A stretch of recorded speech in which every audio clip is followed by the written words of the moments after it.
So it's a chilly morning here today. Wind is not yet escalated, but we're going to begin the first video of a new epistle of Genesis. This is the 34th chapter, and we're beginning with a story of women, womanhood, females. That in mind, shall we begin? Dina. If you do not recall who she is, Dina was birthed by Leah and Jacob. After, I believe it was 4 or 5 boys, she gives birth to a girl, a baby girl, a gorgeous, pretty baby, who grows up to be a stellar woman named Dina. Well, Dina, like a lot of us, when we become closer to adults,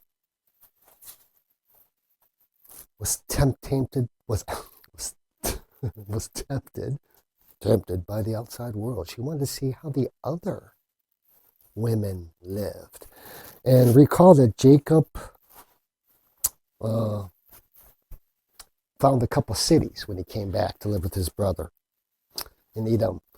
He also bought a plain near Sichem, if you recall that. The city that's near is Sichem, with the Sichemites.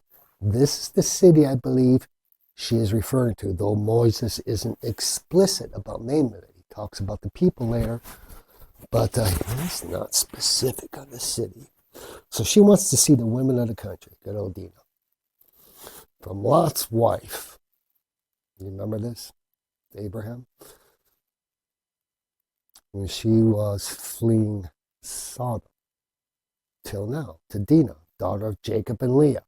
Moses deliberately informs us of the devil's continual threat at the bloodline of Christ. I've mentioned this before, and here is another prime example. Yeah, tongue twisted all over the place this morning, huh? And he'll never stop. Why would he? As we learn from the other writers, the leader of these devils is pretty upset. Satan is really upset being casted out of the heavens in the first place.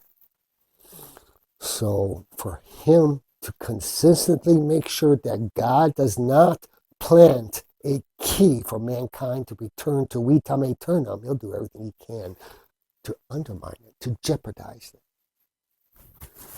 This time, pride will be the devil's most useful tool here. Pride. Now, I am pretty decent agreement with what St. Bernard wrote, wholeheartedly.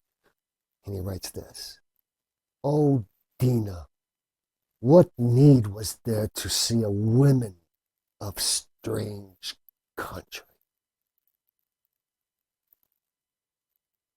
Oh, Dina, what need was there to see women of a strange country?" Parents to this day can always say this about their children when they sprout off early. But the thing that I bring back, because I was one of them, the parents should ask us, why does the child want to leave my home so early? What has influenced him or her? Just like these cell phones, again, we attack the creators or the government, put regulations on and on. This Western society is just so mixed up because it wants to follow man, because it's bored with following Elohim.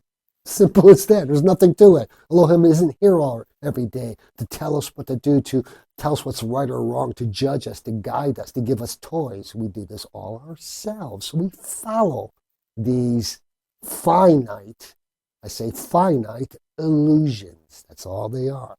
Compared to infinity, yes, it's all they are. Oh, Dina, if only you had the inner strength and the faith and the conviction of Saint Judith, who we've written about. How no woman can ever be compared to the most blessed Judith.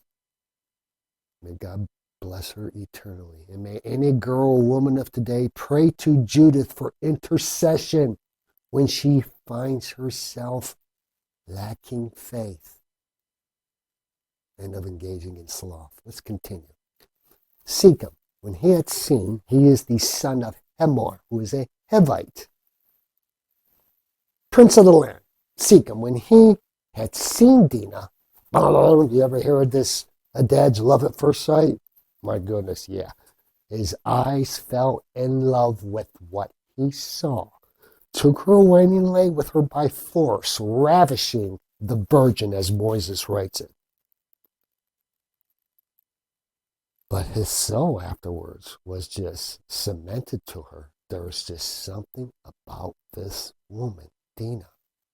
So it becomes infatuated with her. Tries to comfort her with sweet words. Then he goes to his father, Hemor, and says, Dad, take me this wench to be my wife. We look at the word wench as a bad term. Western society did that as well, calling them wenches, a prostitute. No, it isn't. It was just a single woman who was not attached, was called a wench. Nothing egregious about that. Again, this is man's doing that. Takes these words and interposes them and juxtaposes them into meaning that fits their narrative. Prime example, Holocaust. You've heard me talk about this before. How this term was used in World War II because of killing millions of Christians and Jews and others. People, that was no holy fire. That was the simple, brutal murder. No Holocaust occurred in World War II. But we used this term Holocaust to fit the narrative of whoever brought this up with the Jewish plight of World War II, the 30s and 20s. Yeah, this is an example of man doing what he or she does best. All right, back to Sichem and this beautiful woman. Jacob had heard about this. Right? He was in the fields, and his sons were feeding cattle at the time, so they weren't with him. But he held his peace at home. I think I said he was in the field. No, his sons were in the field. He was probably at home, maybe around the ranch in the area. Jacob's always working. He's not going to sit still, but he hears about this. But he keeps his peace. I'm certain there are many reasons why Moses writes this particular verse. What stands out the most for me is the continuation of Jacob's most awesome, neutral, though flawed, being a man, character. Jacob, what a character.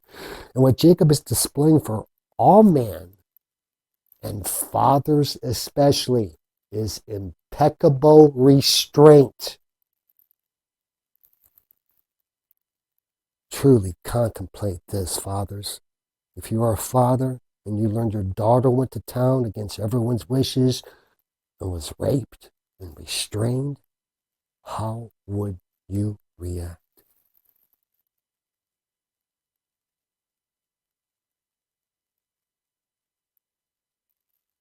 When Hemor, Sichem's father, came forth to speak Jacob, the sons came out of the field and they heard what had passed.